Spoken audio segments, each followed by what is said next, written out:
মধ্যপ্রাচ্যে চলমান সংঘাতের অবসান সহ অবিলম্বে যুদ্ধবিরতির যে প্রস্তাব ইরান ও যুক্তরাষ্ট্র হাতে পেয়েছে তাতে কি রয়েছে, যে বার্তা সংস্থা রয়টার্সের প্রতিবেদনে উঠে এসেছে।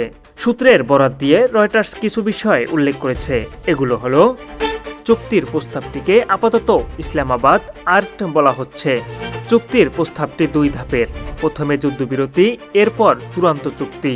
প্রস্তাবটি সোমবার চূড়ান্ত হওয়ার কথা, সেক্ষেত্রে প্রস্তাবটি আজই কার্যকর হতে পারে। যুদ্ধবিরতি হলে সঙ্গে সঙ্গে হরমুজ প্রণালী খুলে যেতে পারে। 15 থেকে 20 দিনের মধ্যে হবে চূড়ান্ত চুক্তি। চূড়ান্ত চুক্তিতে থাকবে পারমাণবিক কর্মসূচি নিয়ন্ত্রণ ও নিষেধাজ্ঞা শিথিল। প্রস্তাবের বিষয়ে যুক্তরাষ্ট্র ও ইরানের বক্তব্য তাৎক্ষণিকভাবে পায়নি রয়টার্স। পাকিস্তান কোনো মন্তব্য করতে চায়নি। সূত্রের বরাত দিয়ে রয়টার্সের খবরে বলা হয়, পাকিস্তান ও প্রস্তাবের রূপরেখা ইরান ও যুক্তরাষ্ট্রের কাছে হস্তান্তর করেছে।